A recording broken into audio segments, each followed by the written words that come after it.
Aujourd'hui, ils se sont développés plus que l'on ne peut l'imaginer, au-delà des limites de la planète où nous vivons, pour créer ce qu'on appelle l'univers. Ils apparaissent venus de nulle part et menacent notre existence même.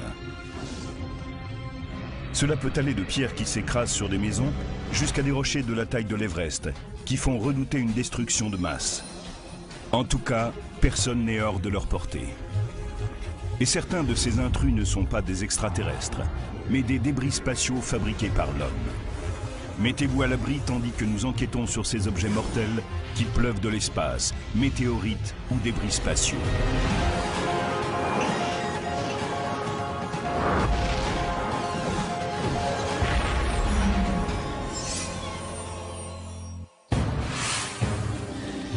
« 23h39, 6 octobre 2008. L'observatoire de Catalina en Arizona note un événement inédit.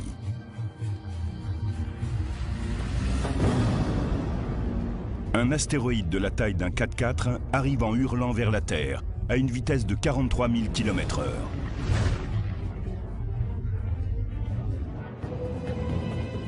La communauté scientifique internationale est en alerte. Cet astéroïde va-t-il entrer en collision avec la Terre ?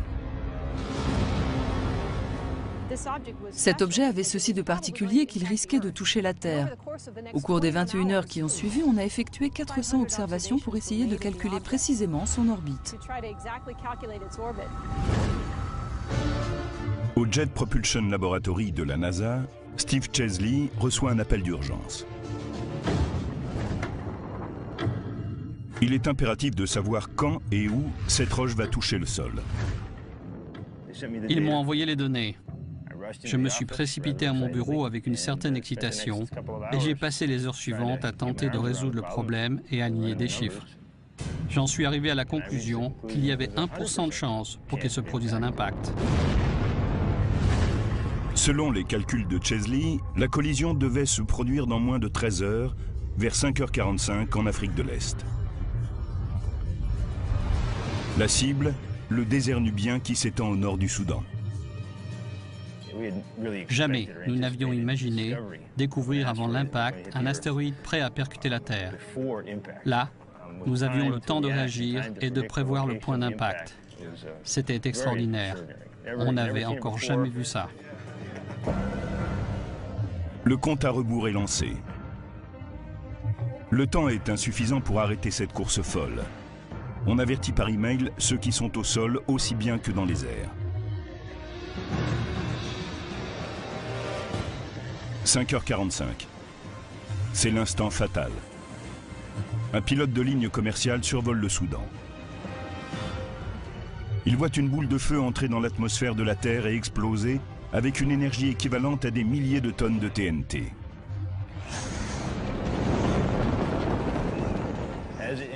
En entrant dans l'atmosphère, il s'est enflammé et s'est mis à briller. À un moment, les tensions exercées sur l'objet sont devenues si énormes à cause de la pression de l'atmosphère qu'il a tout simplement explosé. Le même bruit qu'un avion qui passe le mur du son. Au sol, à 37 km en dessous, la population soudanaise de retour de la prière du matin entend un bruit terrifiant. Les témoins voient une boule de feu lumineuse suivie de mystérieux éclairs de lumière qui déchirent le ciel.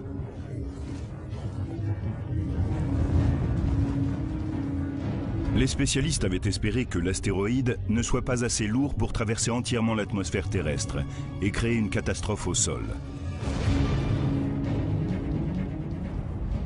Des satellites pistent cette violente explosion, mais rien n'indique qu'il reste des fragments. Des gens ont peut-être été effrayés par un tel impact, mais le risque de blessure est vraiment très faible en présence d'un objet si petit. Et Steve avait raison. Aucune blessure ou dégâts liés à la chute de débris n'a été signalée dans la région. La Terre a échappé au désastre parce que la région était très reculée et que l'impacteur était bien petit. Mais l'histoire ne s'arrête pas là.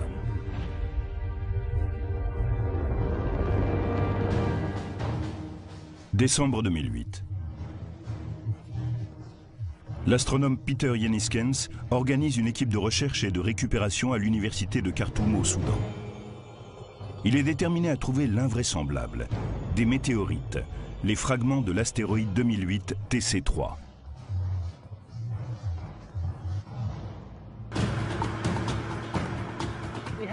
Nous avons affrété un autobus avec des étudiants impatients de commencer les recherches. Nous avons parcouru 29 km dans le désert avant d'arriver au lieu proche de l'explosion et de chercher des petits morceaux résiduels. Le seul guide des chasseurs de météorites est une carte du désert nubien sur laquelle on a tracé le trajet qu'a dû parcourir l'astéroïde. Ils se sont servis de la trajectoire que j'avais calculée et de la piste que j'avais tracée sur la carte du désert pour les guider dans leurs recherches. On s'est mis en ligne à intervalles de 20 à 30 mètres et on a commencé à avancer ensemble dans le désert, à la recherche de choses noires. Mais localiser de petites pierres ressemblant à des morceaux de charbon dans un désert rocheux, c'est un peu comme chercher une aiguille dans une botte de foin. Le soleil se couche sur la première journée et l'équipe est sur le point de repartir les mains vides quand un étudiant arrive avec une pierre qui éveille les soupçons. Un étudiant, Mohamed Al-Amin, avait une petite pierre dans la main. C'était de toute évidence une météorite. Sa croûte de fusion était d'un noir magnifique. Cela ne faisait aucun doute. C'était une météorite. Tout le monde a commencé à crier, à chanter, à agiter les bras. Il découvre 280 échantillons de météorites d'un poids total de 11 livres. Pour des spécialistes des planètes, c'est comme découvrir une véritable mine d'or. Voici une des météorites qui a été récupérée. Elle n'était pas plus grande que cela. Nous pensons qu'un certain nombre d'entre elles sont tombées très rapidement après l'explosion. Et cela a provoqué leur éclatement alors qu'elles étaient encore dans les airs. 2008 TC3 est le premier astéroïde récupéré au sol après avoir été formellement repéré dans l'espace. Les spécialistes parlent de lui comme du premier échantillon d'astéroïdes revenu de mission. C'est la première fois que nous détections un objet dans l'espace, que nous prévoyions qu'il allait toucher la Terre, que nous observions son parcours et que nous le voyions frapper notre planète. Nous en avons même récupéré des morceaux. C'est remarquable. Cela a été une expérience fantastique pour nous. C'était un excellent test pour nous préparer à un éventuel impact plus important qui pourrait se produire un jour dans le futur.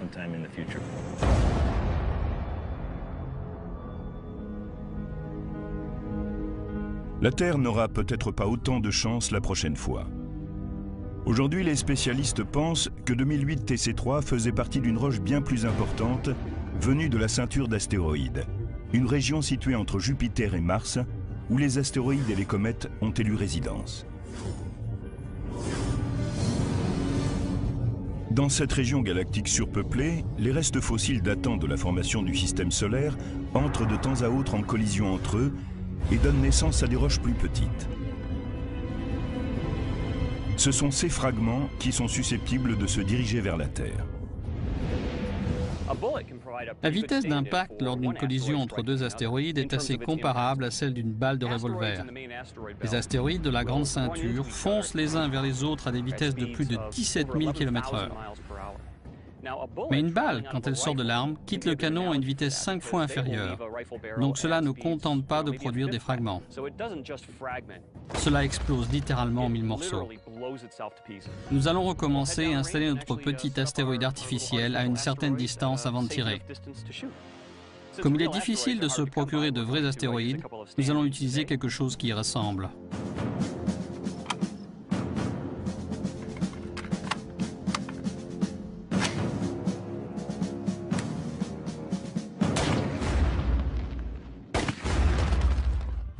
Ces impacts de balles sont comparables aux collisions de la ceinture d'astéroïdes. Voyons les résultats. Ils sont assez proches de ceux d'un impact d'astéroïde. On a quelques gros morceaux, quelques morceaux de taille moyenne, mais la nature sait particulièrement bien fabriquer une foule de petits débris. Les petits fragments d'1 kilomètre de diamètre sont aujourd'hui des astéroïdes proches de la Terre, appelés NEA. Ils ont fait leur chemin depuis la grande ceinture d'astéroïdes, et en entrant dans le système solaire intérieur, ils passent à côté de notre planète et parfois entrent en collision avec elle. Ces objets proches de la Terre, ou NEA, ont transformé notre environnement spatial en une zone dangereuse. La vitesse à laquelle ces objets filent dans le système solaire intérieur les rapproche d'un groupe de véhicules conduits par des chauffards sur une autoroute. Les véhicules se déplacent à grande vitesse. Quand ils croisent de petites routes sans regarder, ils entrent en collision. Ils se percutent à grande vitesse. C'est un peu comme les objets qui suivent des orbites différentes autour du Soleil. À intervalles de plusieurs siècles, la Terre est frappée par des roches de la taille d'un stade de football, qui peuvent détruire des villes entières. Mais tous les 500 000 ans, nous sommes percutés par des roches de la taille de montagne, qui, elles, peuvent déclencher des désastres globaux.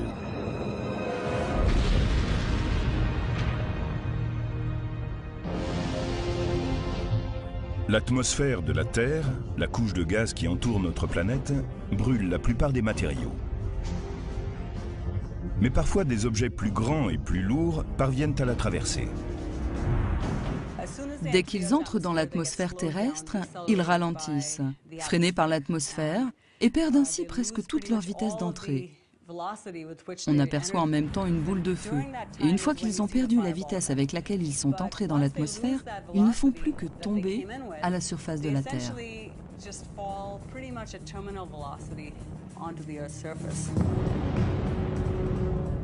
Quand les astéroïdes atteignent l'atmosphère terrestre, ils deviennent des météores, des boules de feu lumineuses dans le ciel. S'ils atteignent le sol, on les appelle des météorites. Rien qu'au siècle dernier, les météorites ont frappé des maisons, des véhicules et même des personnes. En 1954, une météorite de 4 kg a traversé le toit d'une maison en Alabama et a frappé une femme à la hanche. Elle a été gravement blessée. En octobre 1992, des vidéastes amateurs ont filmé une boule de feu qui traversait le ciel au-dessus de plusieurs États de la côte atlantique. La météorite de 14 kg s'est écrasée à l'arrière d'une voiture dans l'État de New York. En novembre 2008, une caméra de surveillance de la police a enregistré l'explosion d'une météorite au-dessus d'Alberta, au Canada. On avait les enregistrements vidéo qui prouvaient que ces objets tombaient vraiment du ciel. Ce qui est encore plus étonnant, c'est la preuve matérielle d'impact beaucoup plus important. Ceux qui ont provoqué des catastrophes générales dans le passé et dont les répliques pourraient déclencher une apocalypse cosmique dans le futur.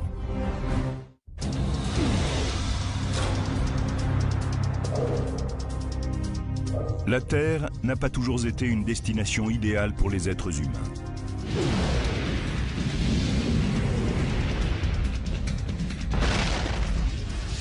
À ses débuts, il y a 3,8 milliards d'années, la troisième planète venue du Soleil était un terrain de cataclysme cosmique.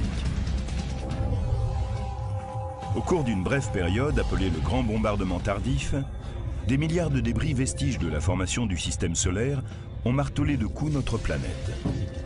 Ces impacts étaient 20 000 fois plus nombreux qu'aujourd'hui. Ce qui s'est passé, c'est que Jupiter et Saturne, deux planètes géantes de notre système solaire, sont entrées en résonance gravitationnelle. Ainsi, Jupiter parcourait 2 orbites complètes autour du Soleil, tandis que Saturne n'en accomplissait qu'une. Cela a entièrement réorganisé le système solaire. Il y a eu un remaniement d'Uranus, de Neptune, de Jupiter et de Saturne, et les planètes géantes se sont déplacées plus loin. À ce moment-là, les planètes et les astéroïdes ont été envoyés valser dans le système solaire intérieur. En même temps, ces corps rocheux ont contribué à façonner notre planète naissante telle qu'elle est aujourd'hui. Voici les cicatrices de cette bataille. Seuls 170 cratères d'impact sont encore visibles sur Terre. Le temps, l'eau et la tectonique des plaques ont arasé la plupart des traces de cette ancienne période de violence cosmique.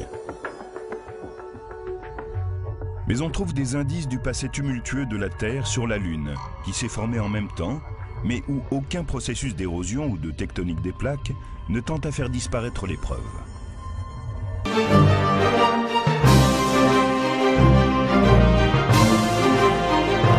Qui s'est formée en même temps, mais où aucun processus d'érosion ou de tectonique des plaques ne tente à faire disparaître les preuves. La Terre a été bombardée de la même façon que la Lune. Quand on observe celle-ci dans le ciel, on voit une surface couverte de cratères et qui a été frappée au moins avec la même force. En fait, comme nous sommes une cible plus large, nous l'avons été encore plus. À partir du décompte des cratères lunaires, les scientifiques peuvent déduire le nombre d'impacts passés et présents sur la Terre. Les spécialistes peuvent deviner la taille et la composition des astéroïdes qui ont frappé la Terre en étudiant les caractéristiques des cratères formés. Nous allons essayer aujourd'hui de faire une expérience. Nous allons projeter des poids dans le sable et voir si nous pouvons en tirer une relation entre la taille de l'objet et celle du cratère ainsi créé.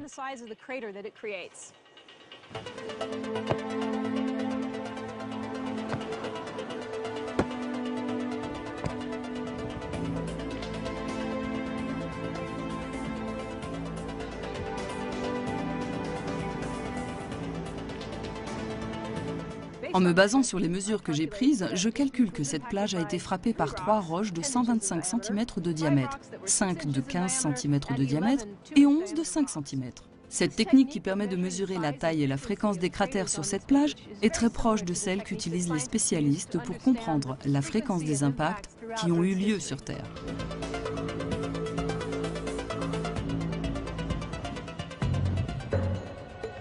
Aujourd'hui, les cratères les mieux conservés se trouvent dans des zones désertiques. Le Meteor Crater, ou cratère Barringer, situé en Arizona, est un vestige du cataclysme provoqué par des objets venus de l'espace. Les spécialistes ne font que commencer à comprendre les répercussions de ces événements d'une grande violence. Ok, lumière. Bon, on peut recommencer à 250 000 ? Le géologue planétaire Peter Schultz a mis au point un nouveau type d'expérience pour simuler des cratères d'impact sous la surface. Au département de la NASA consacré au tir vertical de projectiles à très haute vitesse, la VGR, Schultz utilise un énorme canon à gaz léger de calibre 30 qui tire des projectiles sur différentes cibles à l'intérieur d'une chambre à vide. Aujourd'hui, nous allons essayer de regarder à l'intérieur du cratère quand il se forme. Pour cela, nous allons utiliser un bloc acrylique. Il est transparent, si bien qu'on peut observer le cratère quand il grandit, mais de l'intérieur plutôt que de l'extérieur. Cette petite bille représente l'astéroïde qui va percuter la Terre. Et maintenant, allons à l'intérieur. Nous sommes dans la chambre d'impact. C'est là où tout se passe. La bille va y pénétrer à une vitesse de 6 km par seconde. Elle va frapper ce bloc transparent, puis nous allons regarder ce qui se produit sous le sol quand l'astéroïde frappe la surface de la Terre.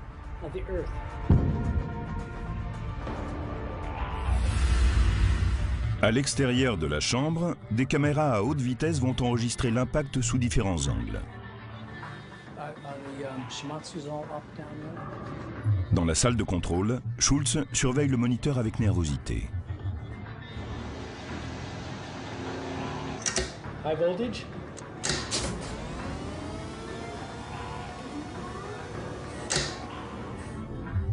Le canon vertical lance le projectile, la bille de verre, en direction du bloc acrylique. Parfait. Ok. C'est absolument génial. L'expérience est une réussite totale. Ici, nous avons l'impact. Et maintenant, on voit ce panache de vapeur. C'est vraiment du gaz brûlant. Il est à peu près la température qui règne à proximité de la surface du Soleil. En s'éloignant, il refroidit et maintenant on commence à voir le cratère se former avec le matériau éjecté. Maintenant, on voit le cratère commencer à se former de l'intérieur. C'est extraordinaire. Je vais voir ce qui s'est passé là-bas.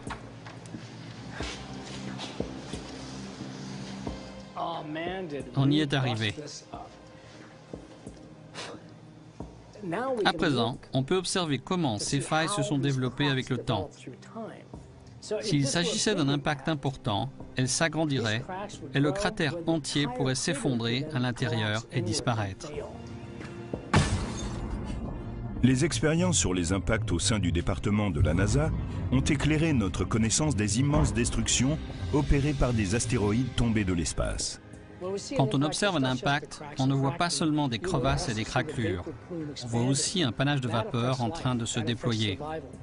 Tout cela affecte les formes de vie et par conséquent leur survie. Si cela venait à se reproduire de nouveau sur Terre, cela provoquerait une destruction encore plus importante.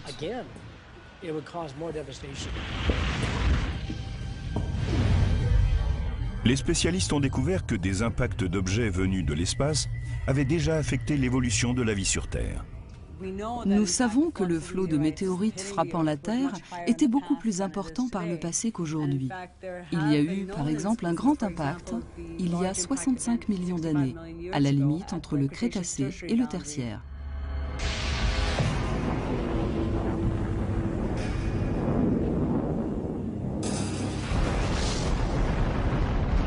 Il y a 65 millions d'années, un astéroïde de la taille de l'Everest a percuté la péninsule du Yucatan au Mexique, avec l'énergie d'une bombe de 100 millions de mégatonnes.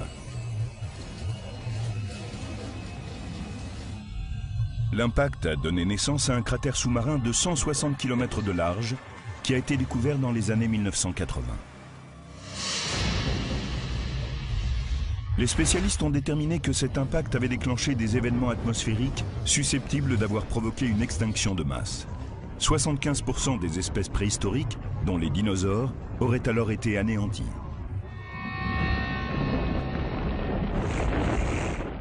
Quantité de causes ont pu conduire à ces extinctions.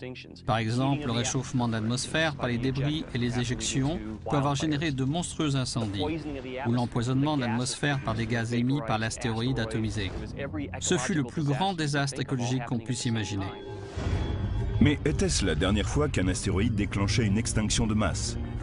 Une nouvelle théorie controversée suggère qu'une roche spatiale est responsable de la disparition des grands mammifères de l'ère glaciaire.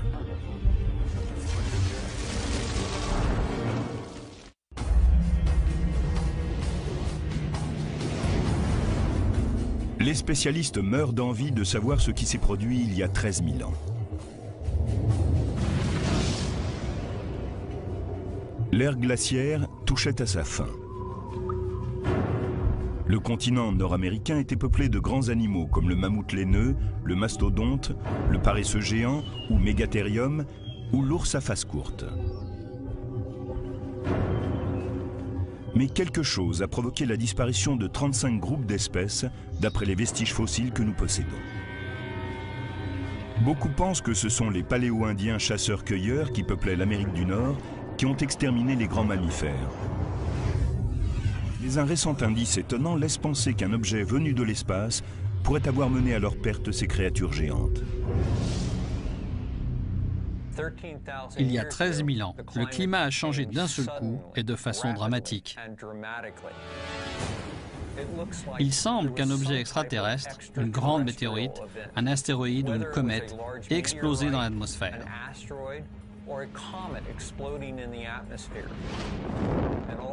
Et subitement, la planète a été ramenée dans une brève ère glaciaire. L'Amérique du Nord a vécu un bref retour aux conditions de l'ère glaciaire. Pourrait-il y avoir une relation entre cette vague de froid et la disparition des grands mammifères?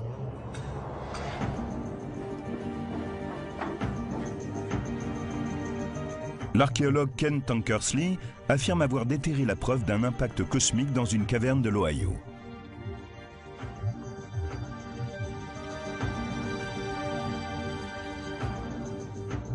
C'est l'un des 12 sites connus datés précisément de l'époque de l'extinction des mammifères, à la fin du Pléistocène, dernière ère glaciaire. Dans cette caverne, Tankersley et son équipe ont découvert les restes calcinés de plus de 60 espèces de plantes et d'animaux de cette période et des instruments de chasse de la culture paléo-indienne.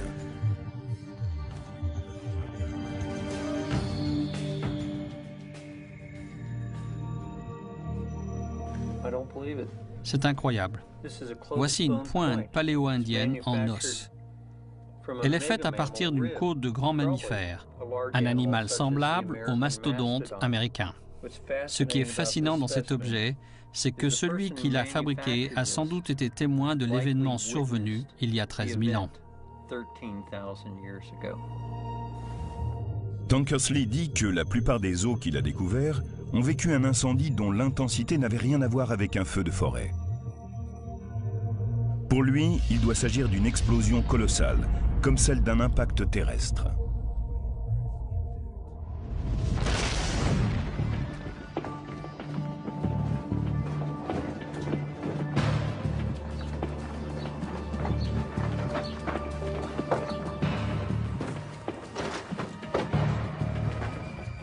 Pour les archéologues, c'est une trouvaille exceptionnelle. Regardez ce que nous avons ici. Ce qu'il veut nous montrer est caché dans une couche géologique appelée strate noire, vieille de 12 900 ans. Ce type de strate a été découvert dans plus de 50 endroits en Amérique du Nord.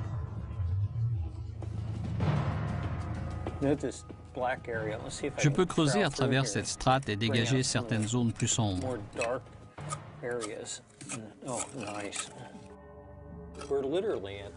À cet endroit, nous sommes en contact avec la fin de la dernière période glaciaire. Cette strate supérieure, oxydée, correspond au moment où les grands mammifères se sont éteints. Certains spécialistes ont déclaré avoir trouvé à l'intérieur de cette couche de sédiments des preuves indubitables d'un impact cosmique. Des sphérules de carbone produites par des feux intenses. Des diamants choqués exposés à des températures et des pressions extrêmes. Des lonsdaleïtes, une forme hexagonale du diamant qu'on ne trouve que dans les météorites. Et des micrométéorites, minuscules morceaux de fer et de nickel venus de l'espace extérieur. Si on prenait un aimant et qu'on le passe sur cette couche oxydée, je suppose qu'on ramasserait des micrométéorites. Vous voyez comment les sédiments y adhèrent. Une météorite serait attirée par cet aimant, tout comme le fer qui s'y colle ici.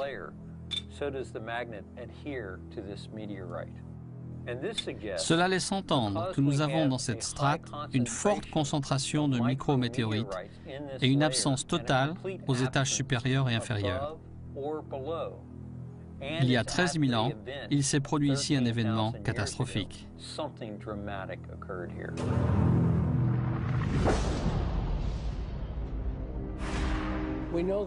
Nous savons que juste avant que ne se forme la strate noire, toute l'Amérique du Nord était couverte d'une fine couche de poussière et de particules. Cela indique qu'il s'était produit quelque chose juste avant ce changement climatique. De quoi s'agit-il? Nous ne le savons pas exactement. Tout ce que nous savons, c'est qu'il est arrivé quelque chose.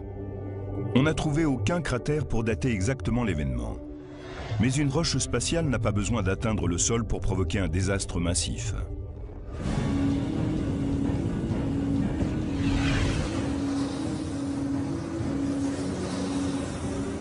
En 1908, un corps rocheux a percuté l'atmosphère à 10 km au-dessus de la Tunguska, une zone sauvage de la Sibérie. L'événement a libéré une énergie équivalente à 5 mégatonnes de TNT. Vous pouvez imaginer ce qu'on ressent quand on fait un plat en se lançant d'un plongeoir en hauteur. Eh bien, un petit astéroïde éprouve une sensation similaire lorsqu'il est freiné subitement par la densité de la basse atmosphère.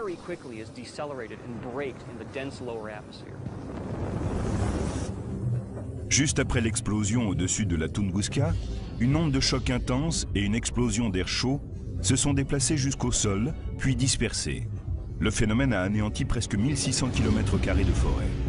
Selon certains spécialistes, un scénario similaire pourrait être à l'origine de l'extinction des grands mammifères d'Amérique du Nord.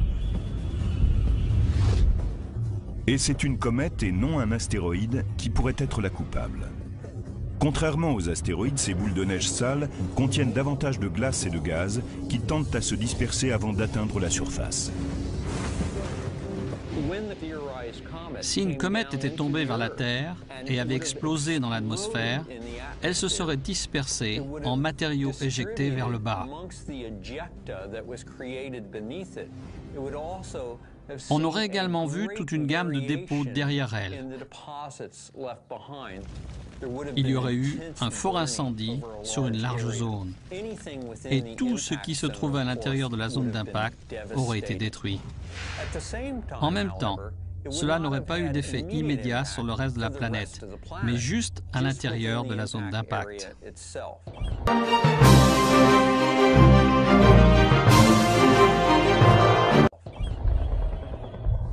Selon cette théorie de la comète paléo-indienne, les profonds changements climatiques ont provoqué l'extinction des mammouths d'Amérique du Nord.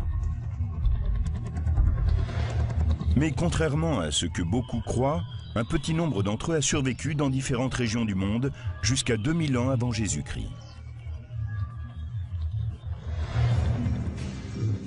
Et on possède une preuve archéologique qui indique que la culture paléo-indienne ne s'est pas éteinte avec cet éventuel impact. Ces populations se sont simplement adaptées au changement de l'environnement. Lorsque les animaux traqués par les populations paléo-indiennes ont disparu du paysage, celles-ci ont dû changer leurs habitudes de chasse et de cueillette. On ne peut dire avec certitude qu'une comète est à l'origine de cet événement paléo-indien. Mais l'homme contemporain pourrait-il survivre à un impact terrestre? Il se pourrait bien que nous ayons à en faire l'expérience. En ce moment même, des spécialistes des météorites parcourent la Terre à la recherche de ces messagers venus du ciel. Ces roches spatiales détiennent les mystères des impacts passés et, comme s'en aperçoivent à l'heure actuelle les spécialistes, les clés des événements à venir.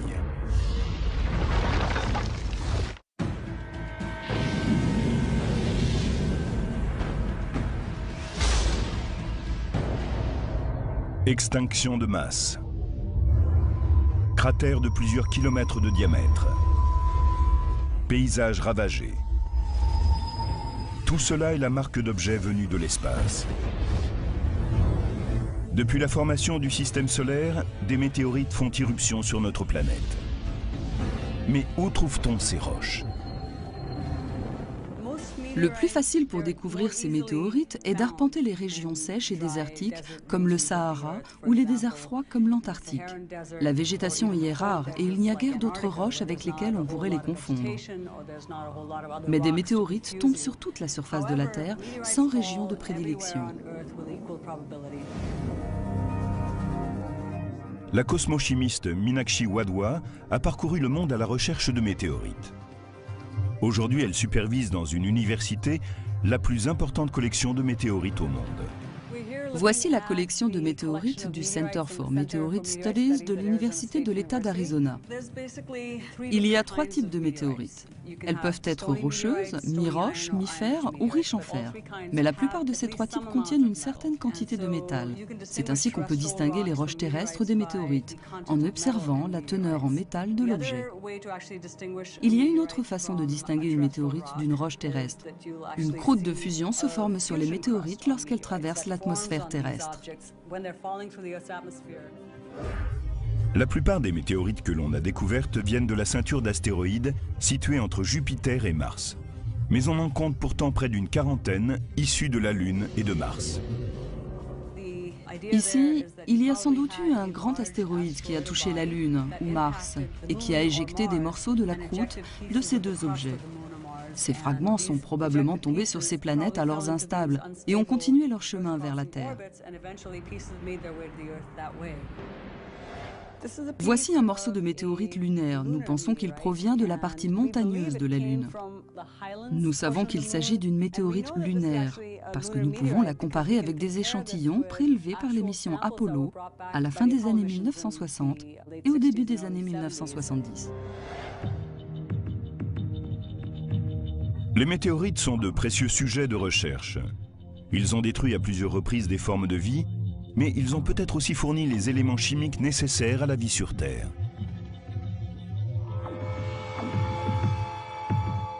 Voici peut-être une des météorites les plus étudiées au monde. Elle est tombée en 1959 au Mexique. Une chose intéressante à noter à propos de cette roche, c'est que ces grains blancs sont peut-être parmi les solides les plus anciens du système solaire. Ils dateraient de sa formation il y a 4,5 millions d'années. Ces grains blancs, combinés aux éléments chimiques de l'atmosphère et à des composants organiques terrestres, ont peut-être produit un mélange d'acides aminés qui sont les éléments premiers de la vie. Les météorites ont donc joué un rôle très important dans la formation de notre planète et dans l'évolution de la vie sur la Terre. Il se peut que les météorites aient fourni les éléments nécessaires à la naissance de formes de vie. Mais elles peuvent aussi être une source d'inquiétude quand elles arrivent sans prévenir.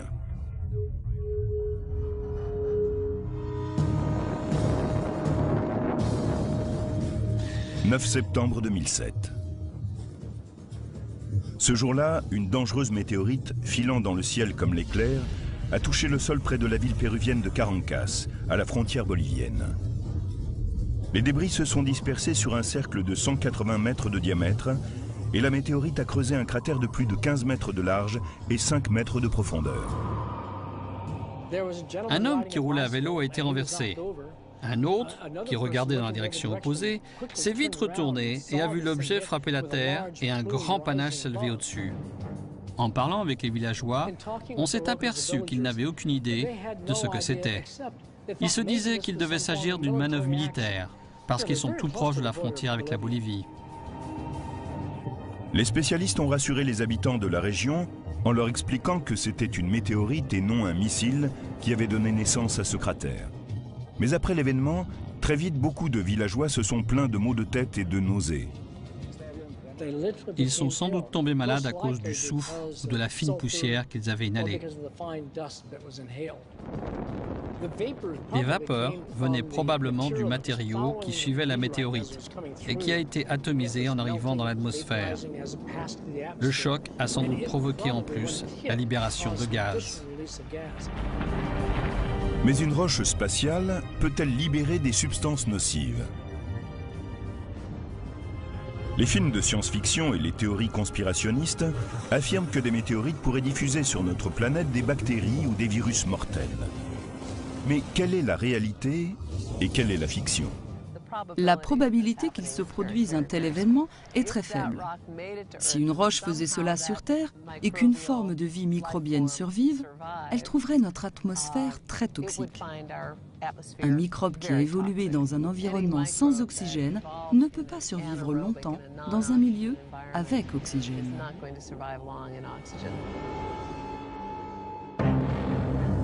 La probabilité que la météorite péruvienne ait déclenché une guerre microbienne est écartée. Mais si elle avait touché un village alentour, les conséquences auraient été bien plus graves. Cela aurait eu le même effet que si quelqu'un avait planté des bombes le long de la route. Il y aurait eu un trou si vaste qu'il aurait englouti plusieurs véhicules. L'impact de la météorite péruvienne illustre encore une fois le caractère imprévisible des objets qui tombent du ciel. Mais les roches spatiales ne sont pas les seuls objets susceptibles de causer des dommages corporels. Plus de 200 objets de poids frappent chaque année notre planète. Et ils ne sont pas d'origine extraterrestre. Ils ont été fabriqués par l'homme.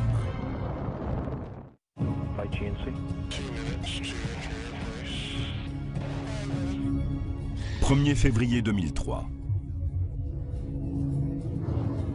La navette spatiale Columbia est sur le point d'achever sa mission dans l'espace quand la catastrophe se produit.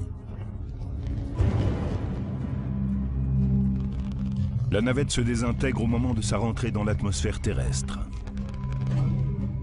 Les débris tombent sur le Texas, la Louisiane et l'Arkansas. Les 7 membres d'équipage sont morts. Au moment de la rentrée dans l'atmosphère, la température s'élève. Certains éléments essentiels ont cessé de fonctionner correctement et finalement, l'appareil entier s'est montré défaillant. Les débris se sont répandus sur une vaste zone. Les catastrophes lors de la rentrée dans l'atmosphère d'un vaisseau spatial sont rares, mais les débris abondent.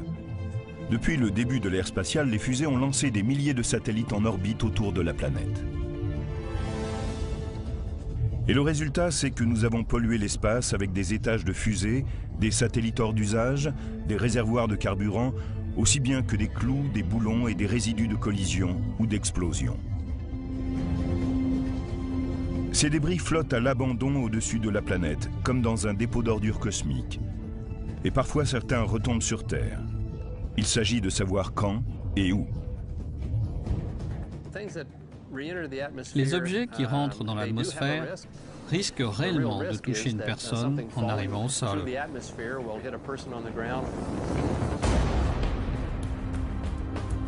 5400 tonnes de débris spatiaux se sont déjà écrasées sur Terre. En 1979, Skylab, la première station spatiale, s'est désintégrée au-dessus de l'océan Indien et ces débris se sont dispersés jusqu'en Australie. En 1997, un morceau de métal fumant de la taille d'un DVD est tombé du ciel et a frôlé l'épaule d'une femme dans l'Oklahoma.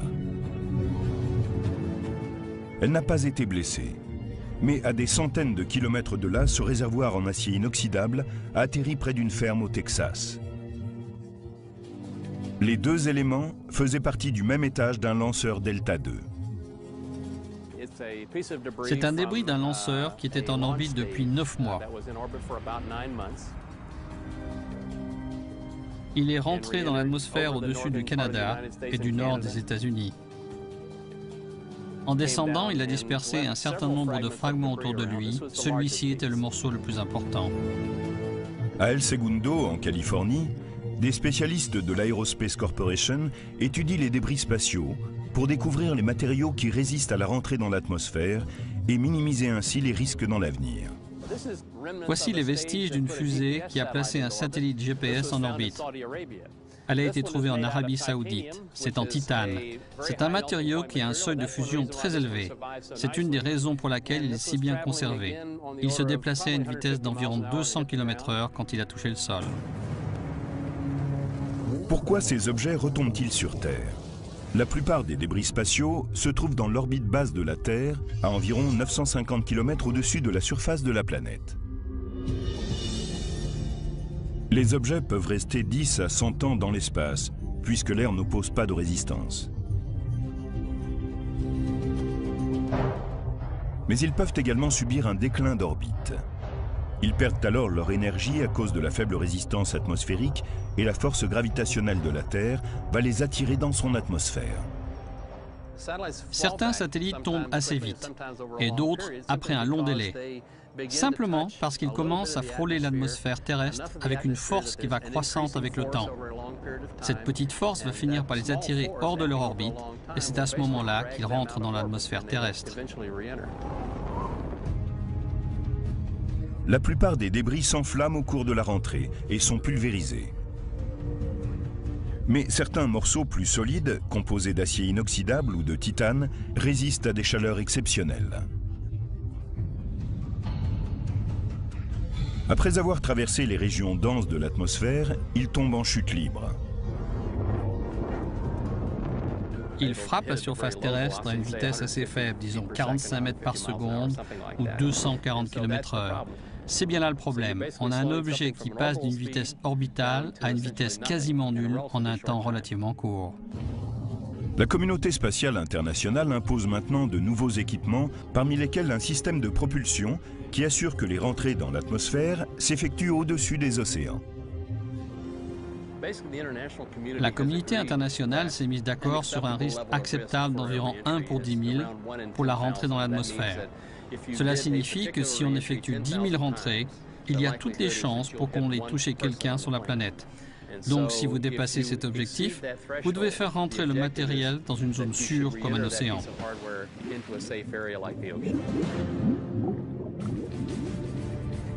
Mais ces nouvelles directives ne changent rien aux milliers de débris qui sont déjà dans l'espace. Malheureusement, beaucoup d'objets spatiaux ont été conçus avant ces nouvelles instructions. Et ils continuent à descendre lentement. Il faudra un moment avant que ces mesures prennent entièrement effet.